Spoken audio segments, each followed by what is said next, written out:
Welcome to our channel. இந்த வீடியோவில் RRB group D எக்ஸாமுக்காக கண்டக்ட் பண்ண free model test 5 answer keys தான் பார்க்க போகிறோம். நீங்கள் அந்த டெஸ்ட் இது வரைக்கும் அட்டன் பண்ணலை அப்படின்னா இந்த வீடியோவில் டெஸ்கிரிப்ஷனில் ஒரு டெலகிராம் குரூப் லிங்க் கொடுத்துருப்போம். அந்த லிங்க்கில் ஜாயின் பண்ணிக்கோங்க. அதில் ஒரு பிடிஎஃப் இருக்கும். அட்டன் பண்ணிட்டு வந்து இந்த கொஸ்டினுக்குரிய ஆன்சர் கீஸ் பாருங்கள், உங்களுக்கு ரொம்ப யூஸ்ஃபுல்லாக இருக்கும்.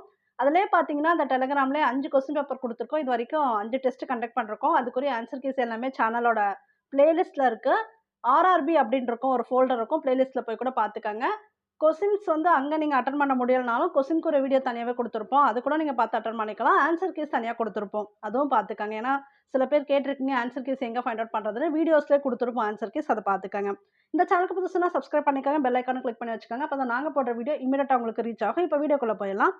இந்தியாவின் எந்த வைஸ்ராய் வெர்னாக்குலர் பத்திரிகை சட்டத்தை முன்மொழிந்தார்? லிட்டன் பிரபு. வெர்னாக்குலர் பத்திரிகை சட்டத்தை முன்மொழிந்தவர் லிட்டன் பிரபு. ஏதாவது ஒரு பிரபு பற்றி உங்களுக்கு ஒரு கொஸ்டின் வந்துக்கிட்டே இருக்குது, அதனால் தெளிவாக பார்த்து வச்சுக்காங்க. கீழ்காணும் மாநிலங்களில் எந்த மாநிலத்தில் இந்தியாவின் மாபெரும் கடலோர உப்பு நீர் ஏரி உள்ளது? ஒடிசா. உப்பு நீர் ஏரின்னு கேட்கலாம், இல்லைனா உப்பங்கழின்னு கேட்கலாம். நான் ஆல்ரெடி ஒரு மாடல் டெஸ்ட் கொடுத்துருந்தாலே அதிலே இந்த கொஸ்டின் கேட்டிருப்பேன். இது ஆல்ரெடி உங்களுக்கு ஆர்ஆர்பிலையும் கேட்டிருக்காங்க பாருங்கள். உப்பங்கழி இல்லை உப்பு நீர், அது ஒடிசா.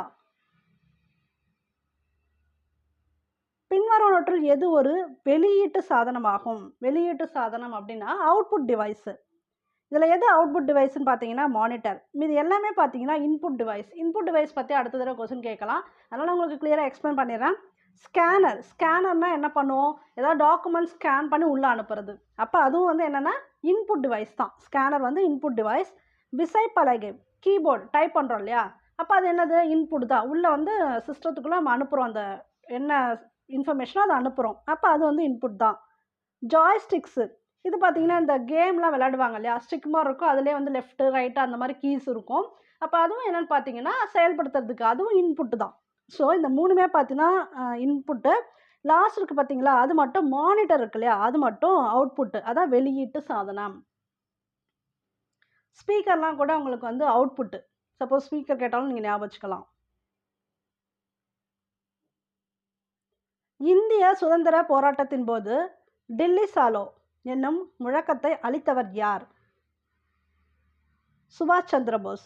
டில்லி சாலோ அப்படிங்கிற முழக்கத்தை அளித்தவர் சுபாஷ் சந்திர போஸ். யூஸ்வலாக நேருவோட குவாட்ஸும் கேட்பாங்க, அவர் என்ன சொல்லியிருக்காரு அதெல்லாம் கேட்பாங்க. அப்புறம் சுபாஷ் சந்திர போஸ் கேட்பாங்க, காந்தி சொல்கிறது எதாக இருந்தாலும் கேட்பாங்க. பொதுவாக அமைச்சர்கள் குழுவானது யாருக்கு பதிலளிக்க கடமைப்பட்டவர்கள்? பொதுவாக பார்த்தீங்கன்னா அமைச்சர்கள் குழுவானது மக்களவை. யாருக்கு பதிலளிக்க கடமைப்பட்டவர்கள்? மக்களவை. இந்த கொஸ்டின் பார்த்தீங்கன்னா ஒரு 2-3 தடவை வந்திருக்கு எக்ஸாமில், ஆர்ஆர்பி எக்ஸாம்லேயே வந்திருக்கு, இதை ஞாபகம் வச்சுக்காங்க.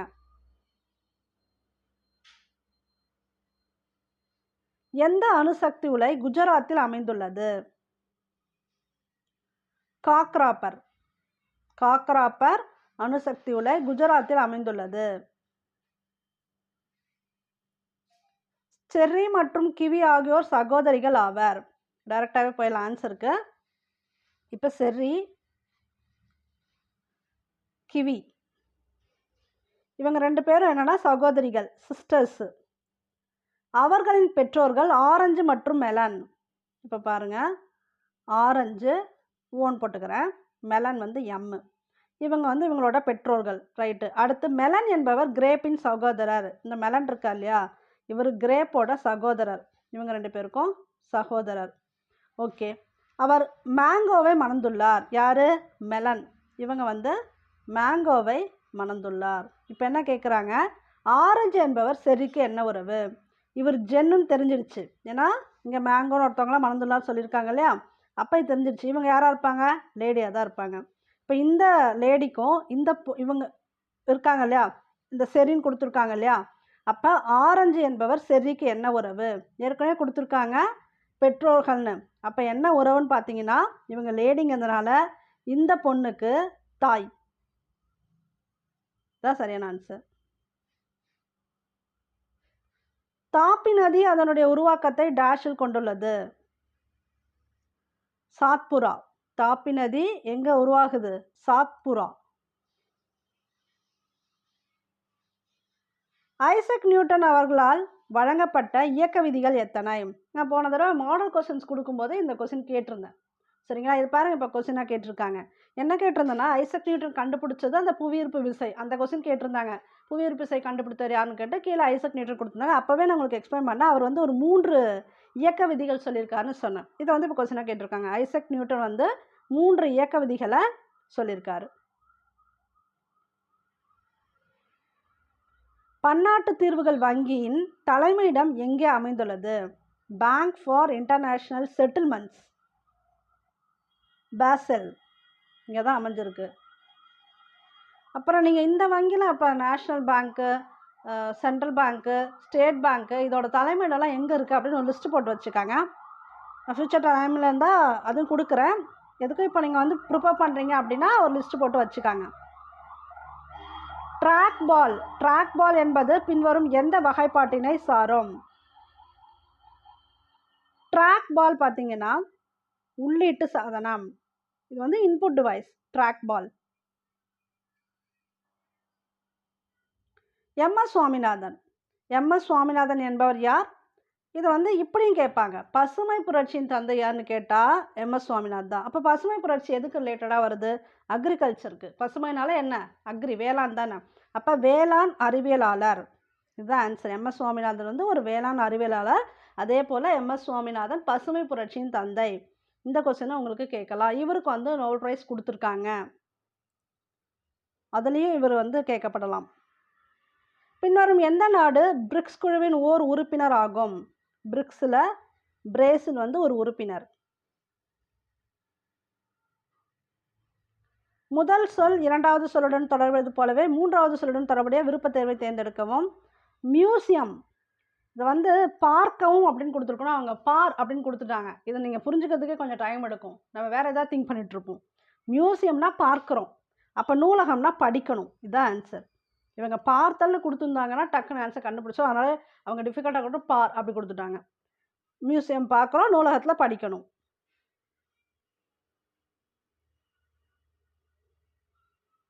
முதல் சொல் இரண்டாவது சொல்லுடன் தொடர்புடையது போலவே நான்காவது சொல்லுடன் தொடர்புடைய விருப்பத் தேர்வை தேர்ந்தெடுக்கவும்.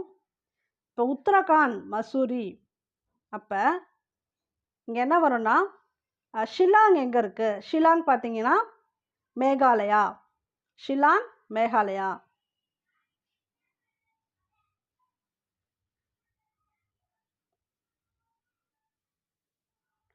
ராகுல், விராட், யூசுப், சுனில் மற்றும் ராபர்ட் ஆகியோர் நண்பர்கள். இவங்கெல்லாம் நண்பர்கள். ஒரு 5 பேர் கொடுத்துருக்காங்க. சுனில், விராட், ராகுல் ஆகியோர் கிரிக்கெட் விளையாடுகிறார்கள். சுனில், விராட், ராகுல் இவங்க என்ன பண்ணுறாங்க? கிரிக்கெட் விளையாடுறாங்க. அடுத்து யூசுப் கால்பந்து. யூசுப் வந்து கால்பந்து, ஃபுட்பாலு. டென்னிஸ் மற்றும் பூப்பந்து விளையாடுகிறார். அப்போ யூசுப் வந்து கால்பந்து, டென்னிஸு, பூப்பந்து, மூணு வருது. டென்னிஸு, அப்புறம் பூப்பந்து, பால் பேட்மிண்டன் வச்சுக்கோங்க. யூசுப் மற்றும் ராபர்ட் மட்டுமே கால்பந்து மற்றும் டென்னிஸ் விளையாடுகிறார். யூசுப் மற்றும் ராபர்ட்டு. யூசுப்பு, ராபர்ட், RA தனியாக எழுதி வச்சுக்காங்க. இவங்க வந்து கால்பந்து, டென்னிஸு இப்போ 2 விளையாடுறாங்க. ஓகே.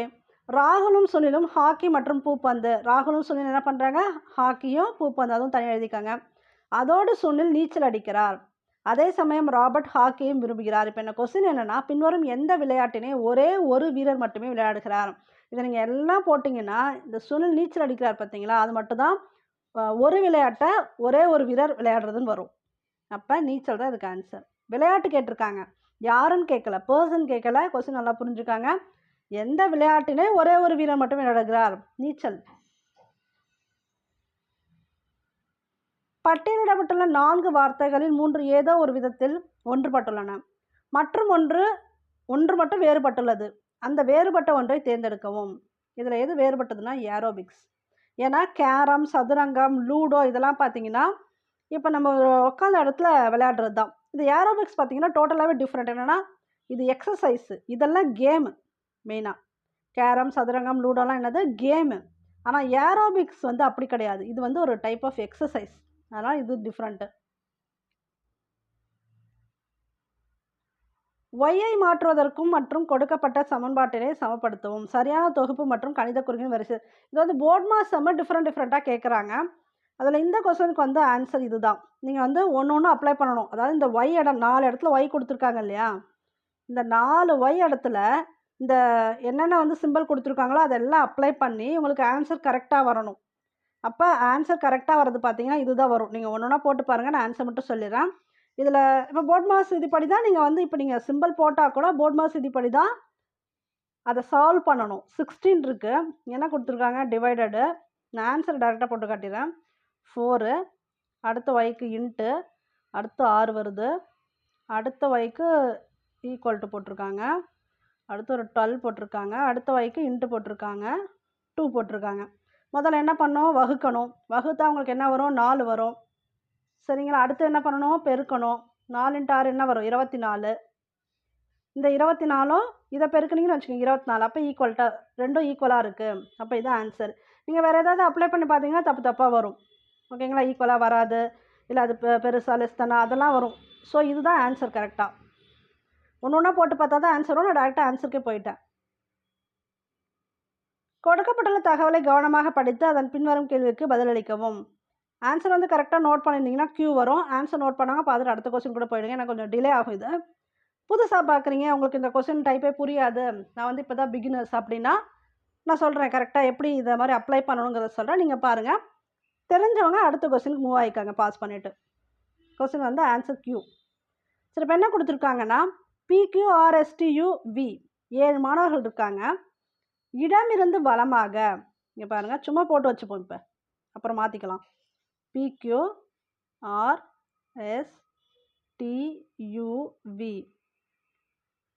இடமிருந்து வலமாகனா இப்படி போகணும். 7 மாணவர்கள் அவர்களது எடைகளின் ஏறுவரிசைன்னு கொடுத்ததுனால கம்மியாக இருக்கவங்கலேருந்து அதிக எடை உள்ளவங்களுக்கு தான் இப்போ நம்ம நோட் பண்ணுற மாதிரி இருக்கும். ஒரு வரிசையாக நிற்கிறார்கள். P என்பவர் நடுநிலையில் நிற்கிறார். இப்போ தான் நம்ம ஃபிட்டின் பண்ணவே போகிறோம் அந்த சம்முக்கு. இப்போ இதை வச்சு நம்ம பொசிஷன் எல்லாம் பார்த்துக்கலாம். இந்த எஸ் தான் நடுவில் இருக்குது, அதே மாதிரி நம்ம இங்கே Pயை போட்டுக்கலாம். P என்பவர் எங்கே இருக்காரு, நடுநிலையில் நிற்கிறார் போட்டாச்சு. R மற்றும் V என்பவர்கள் முறையே வலது மற்றும் இடதுபுறத்திலிருந்து இரண்டாவது நிலைகளில் இருக்கிறார்கள். கொஸ்டின் தெளிவாக புரிஞ்சுக்காங்க. R மற்றும் V முறையே வலதுன்னு ஃபஸ்ட்டு கொடுத்ததுனால நம்ம வலது பக்கம் தான் போகணும். அப்போ ரெண்டாவது இடம்னு சொல்லிருக்கனால இந்த இடம் இல்லை, இந்த இடம் R இங்கே போட்டுக்கலாம். R V இந்த சைட்லேருந்து இடது பக்கத்துலேருந்து, ஏன்னா முறையே வலது மற்றும் இடதுன்னு கொடுத்ததுனால ஃபஸ்ட்டு வலது போட்டுக்கிட்டோம், அடுத்து இடது போட்டுக்கிட்டோம். ஓகே போட்டாச்சு. ரெண்டாவது நிலையில் இருக்காங்க போட்டுட்டோம். U என்பவர் Rக்கு உடனடி அடுத்ததாக நிற்கிறார். U வந்து Rக்கு உடனடி அடுத்ததாக நிற்கிறார். இங்கே வந்து U உடனடி அடுத்ததாக போட்டுக்கிட்டோம். ஓகேங்களா. அடுத்தது T என்பவர் R மற்றும் P கிடையே நிற்கிறார். T என்பவர் R மற்றும் P கிடையே இங்கே தான் போட்டாச்சு, நிற்கிறார். S என்பவர் குறைந்த எடை கொண்டவரின் பக்கத்தில் இருந்து மூன்றாவதாக நிற்கிறார். மூன்றாவதாக நிற்கிறார்னா குறைந்த எடை இங்கே தான் ஸ்டார்ட் ஆகுது. அப்படி தான் கொடுத்துருக்காங்க, குறைந்த எடை கொண்டவரின் பக்கத்தில் இருந்து மூன்றாவதுனா இந்த இடம். அப்போ எஸ் இங்கே ஃபிட் பண்ணிட்டோம். இதில் நம்ம ஃபிக்ஸ் பண்ணாத ஒன்று எது, இந்த கொடுத்துருக்கக்கூடியதில் Q மட்டும் தான் இன்னும் ஃபிக்ஸ் பண்ணல. அதுக்கு அவங்க வந்து லாஜிக் கொடுக்கல. பட் நமக்கு இருக்கிறது ஒரே பிளேஸ் தான், Q தான். இப்போ நம்ம போட்டாகணும். இப்போ முடிச்சாச்சு. இப்போ என்ன கொஸ்டின், அனைத்து மாணவர்கள் யாருடைய எடை மிக குறைவானது, ஏறு வரிசை அப்படின்னு சொன்னதுனால ஃபஸ்ட்டு Q தான் கம்மியாக இருப்பாங்க. அதுக்குரிய ஆன்சர் Q. அவ்வளோதான் இதுக்குரிய ஆன்சர். கவனமாக ஃபிக்ஸ் பண்ணிங்கன்னா ஆன்சர் டக்குன்னு வந்துடும். ஸோ இது வந்து உங்களுக்கு தெரியும், லாஜிக்கல் ரீசனிங் கொஸ்டின் அடிக்கடி நம்ம வந்து சால்வ் பண்ணிகிட்டே இருந்துட்டோம். அதனால் இதுக்கு ஆன்சர் வந்து சொல்லிடுறேன். இதுக்கு ஆன்சர் பார்த்தீங்கன்னா அப்படியே ரிவர்ஸில் போகுது பாருங்கள். இப்போ இந்த ஈ இருக்கு இல்லையா, அப்போ என்ன வந்திருக்கணும்னா உங்களுக்கு ஈலேருந்து முன்னாடி பாருங்கள், டி சி பி ஏ அப்புறம் இசட்டு ஸ்டார்ட் ஆகுதுல. இசட் தான் ஃபஸ்ட்டு வரும். ஏன்னா 4 எழுத்து முன்னாடி இப்போ இங்கே நோட் பண்ணியிருக்காங்க. அப்போ இசட் தான் ஃபஸ்ட்டு. அப்புறம் நம்பரில் பாருங்கள் 84 80 4 மைனஸ் பண்ணியிருக்காங்க. அடுத்து 5 6, அடுத்து வந்து உங்களுக்கு வந்து இங்கேருந்து 5 இங்கே 6 இங்கே 7 அடுத்து 8 மைனஸ் பண்ணால் என்ன வரும், 62லேருந்து 8 மைனஸ் பண்ணுங்கள், 4 54 வருமா, அதான் ஆன்சர். இசட் 54, இதான் ஆன்சர். இரண்டாவது எண்ணுடன் முதல் எண் தொடர்புடையது போலவே மூன்றாவது எண்ணுடன் தொடர்புடைய விருப்பத்தை தேர்ந்தெடுக்கவும். 49 கொடுத்துருக்காங்க. 7ஓட ஸ்கொயர் வேல்யூ தான் 49. அதே போல் 9ஓட ஸ்கொயர் வேல்யூ 81. அப்போ இங்கே என்ன வரும்? 121 11ஓட ஸ்கொயர் வேல்யூ. இங்கே 2 மடங்கு ரெண்டு இன்க்ரீஸ் ஆகுது இல்லையா? அப்போ பார்த்தீங்கன்னா 13 வரும். 169. 13ஓட ஸ்கொயர் வேல்யூ 169 த ஆன்சரு. பின்வரும் தொடரில் கேள்விக்குறியை மாற்றக்கூடிய எழுத்து தொகுப்பை தேர்ந்தெடுக்கவும். இந்த லாஜிக்கல் ரீசனிங்கும் சிம்பிள் தான். எம்முக்கு அப்புறம் என்ன வரும் பாருங்கள், NO 2 எழுத்து விட்டுட்டாங்களா, இது என்ன, அடுத்து P, அப்போ 2 எழுத்து விட்டுட்டாங்க. அப்போ லாஸ்ட்டாக பார்த்தீங்கன்னா இதே மாதிரி லாஜிக் வச்சிங்கன்னா Y. அதே போல் தான் இங்கேயும் GHIJKL அது மாதிரி 2 எழுத்து விட்டு தான் M. அப்போ அதே போல் பாருங்கள், எம்முக்கு அப்புறம் NOக்கு அப்புறம் P வருது, அப்புறம் QR S, அடுத்து TU விட்டுடணும், அடுத்து என்ன வரும்? V வரும். The answer. கொடுக்கப்பட்டுள்ள கூற்றுகள் மற்றும் முடிவுகளை கவனமாக படித்து கூற்றுகளிலிருந்து தர்க்க ரீதியாக பின்பற்றும் முடிவுகளை தேர்ந்தெடுக்கவும். கூற்றுகள்: எல்லா புத்தகங்களும் புனைவு கதைகள் ஆகும். எல்லா கற்பனை புனைவுகளுமே அறிவியல் சார்ந்தவை ஆகும். எல்லா அறிவியல் சார்புகளுமே திரைப்படங்கள் ஆகும். முடிவுகள்: எல்லா திரைப்படங்களும் கற்பனை புனைவு ஆகும். அனைத்து அறிவியல் சார்ந்தவைகளும் புத்தகங்கள் ஆகும். அனைத்து திரைப்படங்களும் புத்தகங்கள் ஆகும். இப்போ என்னன்னா, இதில் எந்த முடிவுமே பின்பற்றப்படவில்லை. 3மே பின்பற்றப்படவில்லை. இதான் இதுக்குரிய ஆன்சர். நீங்கள் செக் பண்ணி பார்த்துக்கோங்க.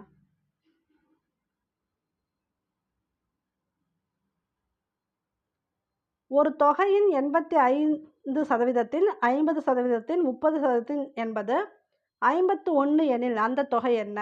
இந்த மாதிரி சம் கொடுத்துட்டாங்கன்னா இப்படி போட்டுக்காங்க. அந்த தொகை என்னன்னு தெரியாது, P தொகை தான் நமக்கு தெரியாதுன்னா Pன்னு வச்சுக்கிறோம். நம்ம 85% கொடுத்துருக்காங்க இல்லையா? அப்போ 85 / 100. இந்த கொஸ்டினுக்கு ஆன்சர் போட்டிங்கன்னா போயிடுங்க, 400 வரும். தெரியாதவங்க தெரிஞ்சுக்காங்க.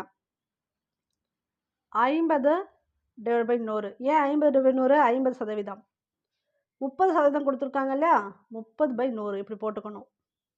இந்த தொகையோட இந்த பர்சன்டேஜ், இந்த பர்சன்டேஜோட இந்த பர்சன்டேஜ், இந்த percentage is equal to 51 value கொடுத்துட்டாங்க. இப்போ என்ன பண்ணணும்? இங்கேயே முடிஞ்சால் கிராஸ் பண்ணுங்க, அதுக்கப்புறம் P வேல்யூக்கு கொண்டு போய்க்கலாம். 0 0 முடிஞ்சிடுச்சு.